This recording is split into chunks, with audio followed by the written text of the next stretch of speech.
Bismillahirrahmanirrahim. Here is the second part of the topic regioselectivity in the course of organic synthesis. The key concepts are regioselectivity. Basically, we have learned about the basics of regioselectivity in the first part of this lecture, while in the second part we will learn about the some examples of regioselectivity, like alkylation of alpha carbon of carbonyl compounds, and a regioselective alkylation of ketones, regioselectivity in Michael additions with examples.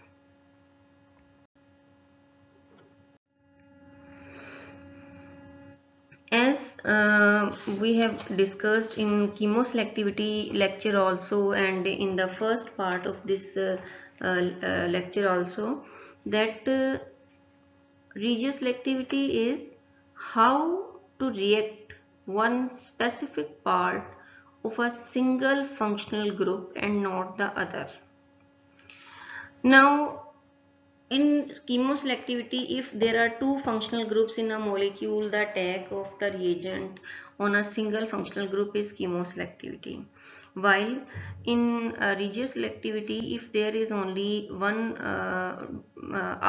except the chemoselectivity, the attack of reagent on a specific site of the functional group, this is regioselectivity. We will discuss by different examples. For example, first of all, we will see about the O alkylation. In case of phenols, the base will abstract a proton from the OH group, not from the benzene ring. So O will obtain a negative charge, and after that the methyl iodide will react with this O enolate to form the O alkylation, or in structure number 3 you can see this methoxy group is attached with the benzene.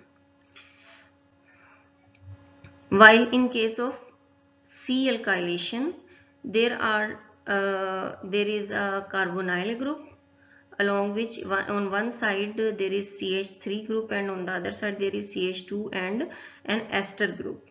Now the question is, the regioselectivity arises here, as the base will abstract a proton either from CH2 or from CH3 of the structure 4.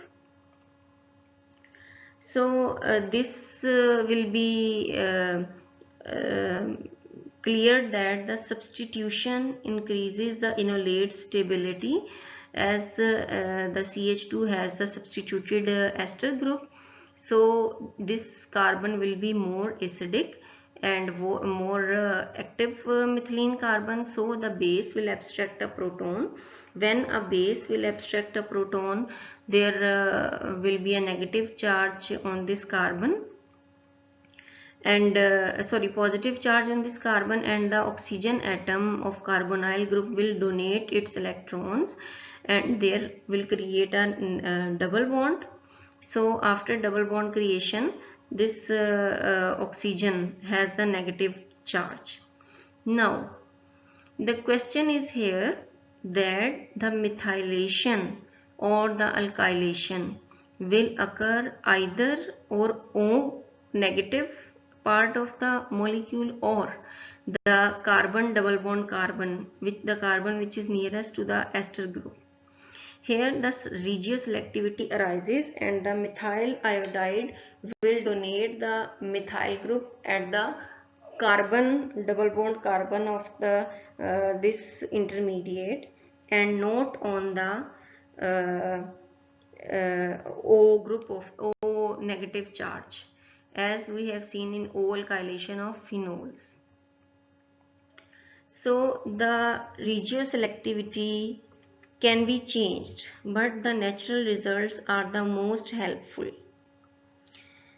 Here we will see that how the alkylation or bromination on one side of unsymmetrical ketone can occur, and how the addition of nucleophiles to an unsaturated carbonyl compounds can be controlled, and how the Michael or direct addition can be achieved.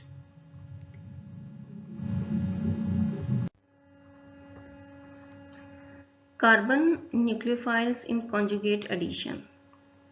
Here is the example of alkylation of alpha beta unsaturated ketone. The alkylation can be carried out either organolithium compounds or through the Grignard reagent. Now, in structure 1 of this example, we can see the alpha beta unsaturated ketone. Here, if we use the organolithium compound, the alkylation occurs at the carbon near to the R1, while in case of Grignard reagent, again the alkylation occurs at the carbon near to the R1 group. So it means the alkylation of alpha beta unsaturated ketone occurs at the carbon C alkylation takes place and not the O alkylation occurs. So if we react 1 with the Grignard reagent with copper catalysis, we get 2 as a product. The lithium enolate 3 gives us the opportunity to add an electrophile to make 4. If the electrophile is proton, the product is still 2. So here the regioselectivity comes again, that the nucleophilic addition of the alkyl group takes place at the carbon position and not on the O position of the carbonyl compound.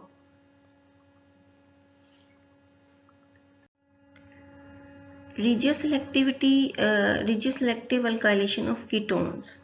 Actually, students, the alkylation of alpha carbon of a carbonyl compound is an important reaction because it gives another way to form a carbon-carbon double bond. Alkylation is carried out by first removing a proton from the alpha carbon with a strong base. That strong base can be LDA, lithium diisobutyl aluminum hydride, and then adding an appropriate alkyl halide. Here the ketones, esters and nitriles can be alkylated at the alpha carbon in this way, while aldehydes however give poor yields of alpha alkylated product. Two different products can be formed when the ketone has two different R groups. In this case, we can see that there are two different R groups. First of all, we will do the retro analysis of this structure, then we will carry out its synthesis. In case of retro analysis, in structure 1 we can see that benzyl group is disconnected, and to make this group, as we know that we should do disconnection with a possible reaction for to make this product again. So in order to make benzyl, to add a benzyl group, we need to add here the ester group. After that, this structure 2 is again disconnected at the carbon number between the carbon alpha and gamma, alpha and beta. So in the next step, the final third structure is the starting material at which we can do the alpha alkylation or C alkylation.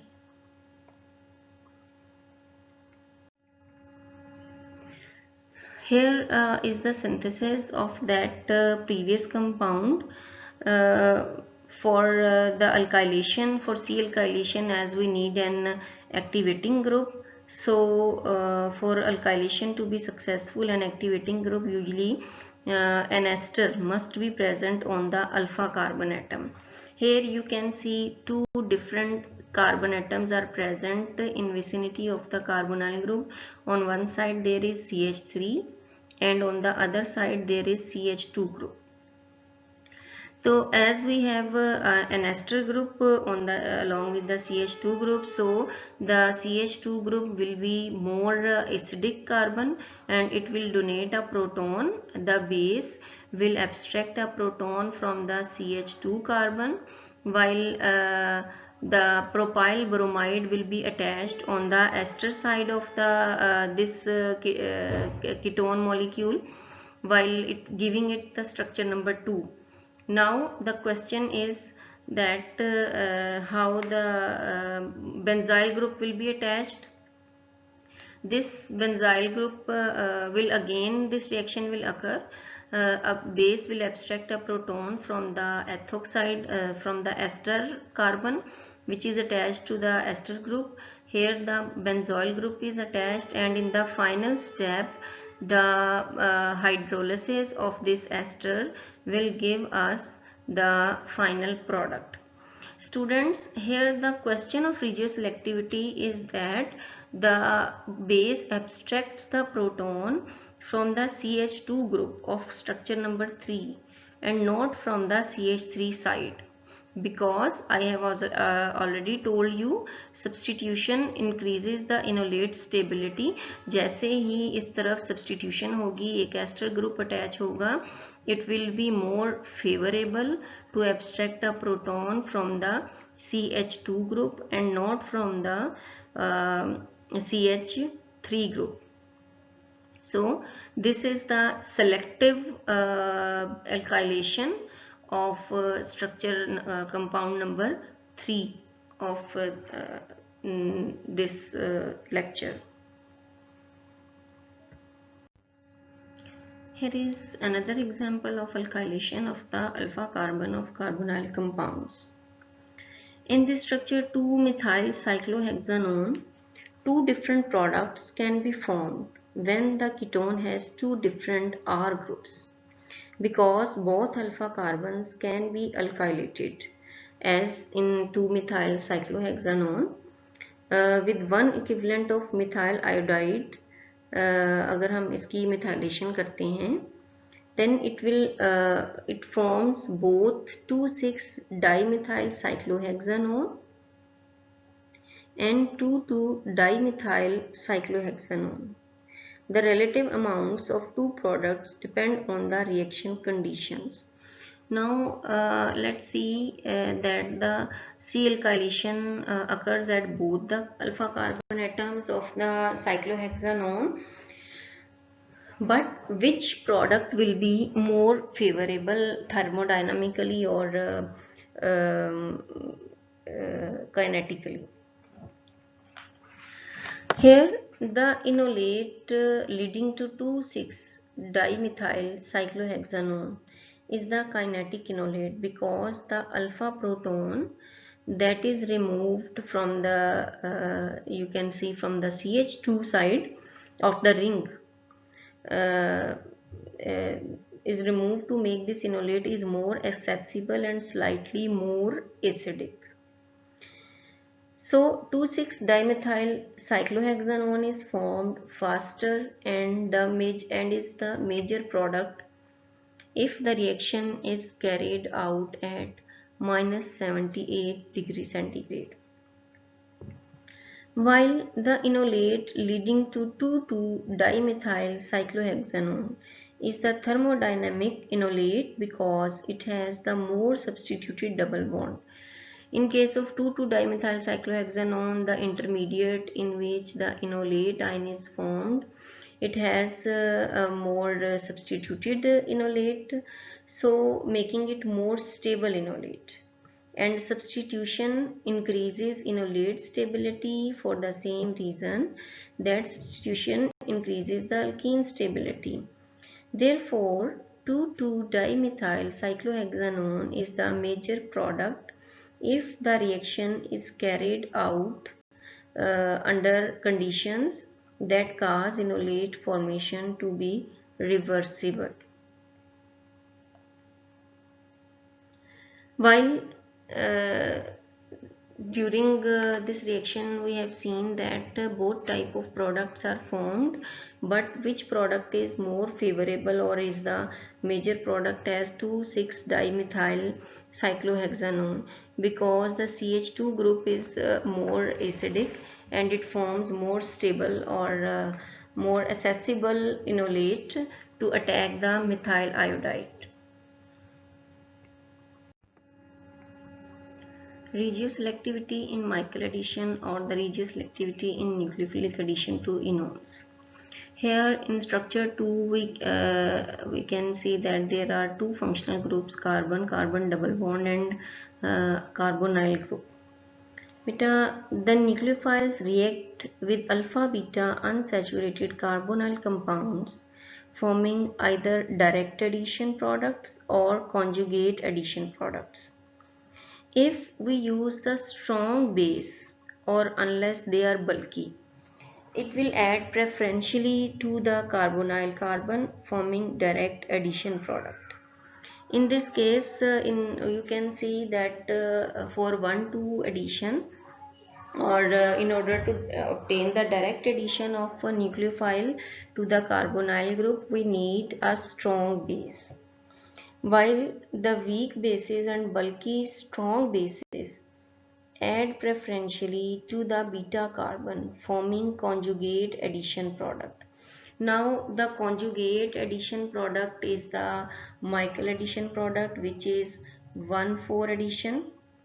Now what is Michael addition? Michael addition is the conjugate addition of enolatine to alpha beta unsaturated carbonyl compounds is called Michael addition. This reaction takes place in the presence of a base. Now in this example, the question of regioselectivity arises, that how the nucleophile will be added to the alpha beta unsaturated ketone. The enolates that work best in Michael reaction are those that are flanked by two electron withdrawing groups. Enolates of beta diketones, beta diesters, beta ketoesters and beta ketonitriles. Because these enolates are relatively weak bases and because they can be quite bulky, so addition occurs at the beta carbon. Here students, you can see for Michael addition the base should be bulky or it should be weak. The Michael product is a thermodynamic product since the more stable carbon double bond O bond is preserved and the weaker carbon double bond carbon is destroyed. The addition occurred at the carbon double bond carbon of this alpha beta unsaturated ketone, while direct addition is more easily reversed than Michael addition. Direct addition अगर हम करते हैं in the presence of a strong base, then this would be more easily reversible reaction. Hence, the more stable the nucleophile or the more reversible the addition, the more Michael addition is favored. Kinetically, the carbon double bond oxygen is harder site and the beta carbon atom is the softer site. Therefore, strongly basic nucleophiles tend to attack directly on the carbonyl, whereas weakly basic nucleophiles tend to attack in Michael fashion. Here we can see the difference of reactivity of two types of nucleophiles, or we can see the regioselectivity. It depends on the choice of the reagent or the choice of the base or nucleophile which we are going to add. So beta, these are the few examples of regioselectivity in the previous part or part 1 of this lecture. You have learned about the basics of regioselectivity, how the regioselectivity occurs in organic synthesis, while I have tried to teach about the regioselectivity through some applications or through some examples. So you can consult the different books on this topic. For example, the alkylation of alpha beta unsaturated ketones can be studied from the Paula Bruce. Chapter is carbonyl compounds 3 reaction at the alpha carbon, while this is the chapter number 14, strategy 6, regioselectivity in Stuart Warren book in organic synthesis, the disconnection approach by Stuart Warren. Hello friends, welcome to the Tetrahedron chemistry classes. So guys, in today's class I am going to discuss a very important topic in organic chemistry, right? Actually in the mechanism of the organic chemistry.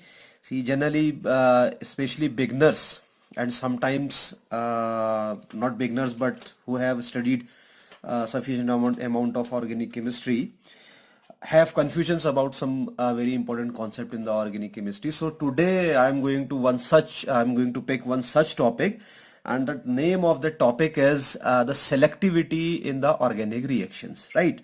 So before going to the type of the selectivity present in organic reactions, I would like to explain what is the meaning of the selectivity. Say the selectivity means, say for example, if you are having a particular reaction, right, and that reaction proceeding or preferring a particular mechanistic pathway leading to the formation of that particular product in the major amount, right?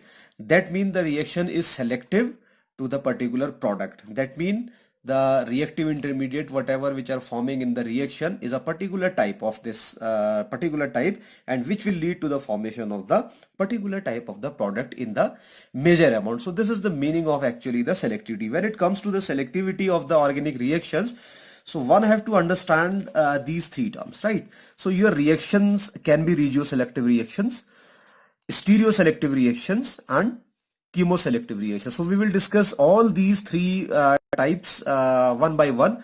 But in today's lecture, see, I am going to discuss this regioselectivity only, because the problem is that if I will cover all these three types of the reaction in one topic, then the length of the video would be too high, right? So in today's class I am going to pick only this regioselective reactions. Okay, so what is the meaning of the regioselective reaction? This is very important to understand. So for this I am taking a very simple example. Say if you have this molecule, right, say this is CH3, this is C double bond CH2 and CH3, right? Say this is your molecule, fine.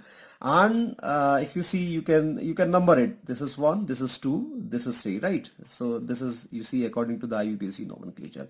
Now if you are going to add this HCl molecule to this one, right, then obviously what would happen, you can have your two types of the products, and your products would be just like that. This is carbon, this is CH3 again, this is CH3, this is Cl, plus this is CH3, this is CH, and this is CH3, this is CH2, and this is going to form this Cl. So these two products I am forming in this reaction, right? These two products. Now if you compare these two products, right, so these are the two positional isomers. Why positional isomers? Because chlorine here you can see is present at the position number 2, that is carbon number 2. If you give the number 1, 2, 3, right? So at position 2 your chlorine is present, and if you're numbering at this molecule from here 1, 2, 3, then your chlorine is present at the position number 1. That means these two are actually what? Structural isomers. These two are structural isomers, or you can say the constitutional isomers. And note that it is very, very important to note that this is the only product formed in the reaction, right? So only product means it would be present in the much higher amount, say somewhere around 80% or 90% or more than 90%, but it would be in very, very less amount, insignificant amount. So what is happening in this reaction? A reactant which is undergoing addition reaction, right, and producing two different kinds of the products, and these two products are structural isomers of each other, and out of these two products this one dominates. Such reactions are called stereoselective reactions. So what is the meaning of the stereoselective reaction? When your reaction producing two or more than two products, right, and products are constitutional isomers and one isomer dominates, then such reactions are called regioselective reactions, right? So this is very, very important to note that. Now, if you go for the degree of the regioselectivity, then you may have three types of the three conditions, right? Say first you can have your moderately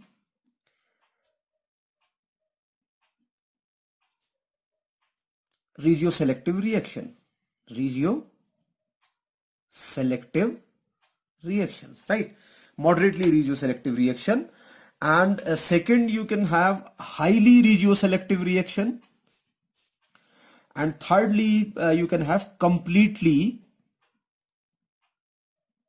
regioselective reactions, right? So there are degrees of these regioselective reactions. See, if I am saying my reaction is completely regioselective, that means only one product would form and other product would not form. Or if it is formed, so it would be in such less amount that would be insignificant, right? So this is completely regioselective reaction, that means producing only one kind of the product, which is happening in this case, right? If I am saying my reaction is moderately regioselective, okay, regioselectivity is there, but the see difference would be such like that. One is forming in say 60% and other isomer is forming in the 40% amount, or you can have one is forming in 45% and other is forming 55%. That means the difference between the concentration of the two different structures would not be very, very significant, right? There would be difference in the concentration, but not that much. Such reactions are called the moderately regioselective reactions. And highly regioselective reactions, you can say, where you have 90% of one kind of product and 10% of other kind of structure. So these are the degrees of the regioselective reactions, right? So how we can account that a particular reaction is a highly regioselective or completely regioselective or moderately regioselective? For this I am going to explain, see this particular example again, how this molecule is forming actually, and why this molecule predominates, why not this particular one. Answer lies in the mechanism of the reaction, and for time being I am assuming that you must be aware about your Markovnikov addition. So this is actually electrophilic addition reaction, right? And if I am saying electrophilic addition reaction, obviously I am taking my alkene and I am going to add on this alkene my HCl or HBr. Remember, Markovnikov rule is true when your electrofoil is H positive only. In other cases it is not true. It is very important to note that, right? So how I am going to explain this reaction? Say for example, I have started with this one, CH3 C double bond CH2, and they say this is CH3, and I'm saying say this is carbon number 1, this is carbon number 2, this is carbon number 3, and you are having your H positive, right? So from where is H positive is coming?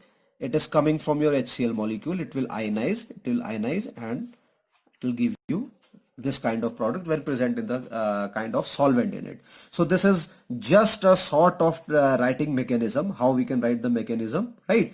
So this is H positive. Now this H positive can have two chances. It can go here on the carbon number 1 and it can go there at the carbon number 2. So in the first instant, what I am doing, say this electron pair I am shifting here, that means this carbon is negative, and after that this electron pair would grab, say, this hydrogen. When it grab this hydrogen, then of course you will have your CH3, this one, right? And then carbon this one, sorry, not hydrogen, sorry, carbon this, and this is your CH3 now. Two hydrogens were already there. One hydrogen, this one hydrogen is coming through this H positive, right? And then you will have CH3 here. Got it? So obviously this carbon is trivalent now. If it is trivalent, obviously it will get positive charge on it. Now in the second instant, what I can do, I can think in another way. Say my electron pair is shifting on this carbon. When this electron pair is shifting on this carbon, that means the electron pair now grab this one. If your reaction is happening in this way, that means you are going to produce what? CH3 was already there, right? The carbon is there and this carbon is now grabbing hydrogen. So this is hydrogen again. Now this double would become single, that is again CH2, and this is CH3, right? So this carbon is trivalent now. 1, 2, 3. So this will get the positive on it. Got it? Now if you compare these two, then very easily you can find this carbocation is actually 3 degree carbocation and this carbocation is actually 1 degree carbocation, right? So obviously, you know, this I have explained in the basics of the organic chemistry, the stability order of carbocation and all these things. If you haven't seen that video on general organic chemistry, so here is the link. You can go through the link and you can see how this general organic chemistry actually starts, right? So you should know tertiary carbocation is more stable than the secondary and primary, right? So these are the simplest cases which I am taking right now. Otherwise you can have your allyl carbocation, then you will have your tropylium carbocation. Lots of other possibilities would be there, but for time being, to explain the regioselectivity, I am taking the simplest example, right? So this is tertiary, that means this is more stable. This is primary, that means it is less stable. Because this is tertiary, this is primary, that means this tertiary would be much more stable, and this is not so stable. If it is much more stable, that means it will form very fast. If it is forming in very fast amount, that means this carbocation, this one, so I'm writing Me here to save the time, right? So its concentration would be very high, right? And finally what happens? Your chloride ion, sorry, which is here, this would attack on this one and it will lead to the formation of a product, and that product would be just like this: Me, and your Cl here, right? Now in the second instant, what can happen?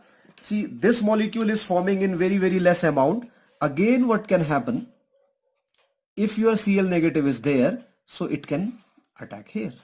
If it is attacking here, that means this is CH3, then this is CH, this is CH3, this is CH2, Cl. So this is your one of the product and this is your other product, right? So obviously this would be only formed, very sorry.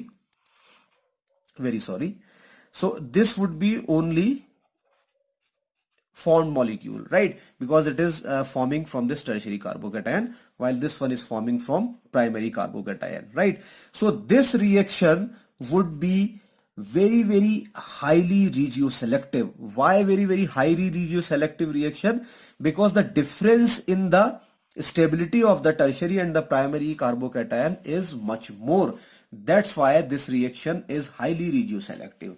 But if you can find some reaction where only one product is forming, other one is not forming, or if it is forming, then if it is forming in very less amount, then you can say, okay, it is completely regioselective reaction. So this is the concept of the regioselectivity in the organic reaction. So you should remember this particular point. Whenever a reaction producing more than two products, and these products are structural isomers of each other, and out of these structures the concentration of one dominates, then such reactions are called the regioselective reactions, right? So what we can do, we can take some other example also, and we can check whether the particular reaction is regioselective or not. Say for example, if you have say 50% concentration of the two product, 50% is one isomer, 50% is another isomer, then such reaction would not be termed as the regioselective reaction, because for regioselective reaction one of your product has to be present in the higher amount, right? So very quickly what we can see, we can take another example to explain this regioselectivity.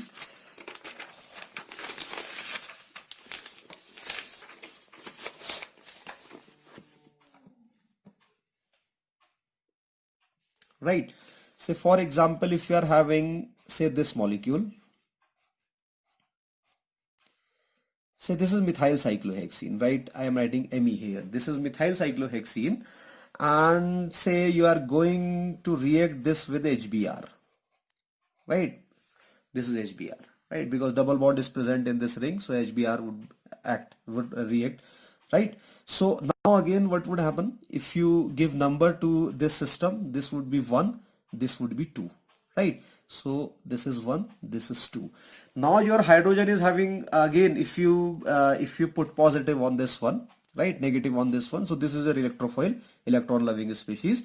So what this hydrogen can do, this hydrogen can go there at position number 1, right? Or it is better to write arrow here, because electron density when moves up it will grab this hydrogen, right? This is one situation, and when this happens then you will have this kind of situation. Me is there, right? And your hydrogen is coming here actually, right? So what you can do, you can put positive here. So this is your carbocation. Got it? Now in the second instant what can happen? This double bond can come here. When it double bond come here, it will grab the hydrogen. Then your second situation will lead to the formation of another kind of species, that would be say Me here, because hydrogen is going at this position too. That means this is electron deficient, you will put positive here, right? So it's rather easy if I put hydrogen here, and it's rather easy if I put hydrogen here, right? So these two species would form. Now again you can see hydrogen is present here, so one carbon is in Me, one carbon is here, one carbon is here.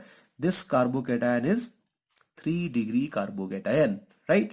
And if you see here, this positive charge, it is attached here with this carbon, so this is secondary carbocation, and you know one is secondary and other one is tertiary. That mean the difference between the stabilities would not be very much in these cases. While in the last example you have seen in one was your primary and other one was your tertiary, but in this case you are seeing it is secondary, it is tertiary. That means the difference between the stabilities of these two would not be very much.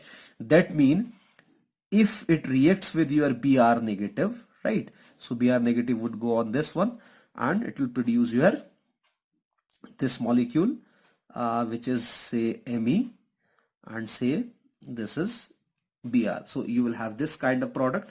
And second one, if you are going to form product with this one, then you will have say Me here, right, and your Br here. So again you are producing two kinds of the products, right? Obviously because it is producing it is produced from the tertiary one, that means this would be major, right? It is producing from the secondary carbocation, it would be minor, right?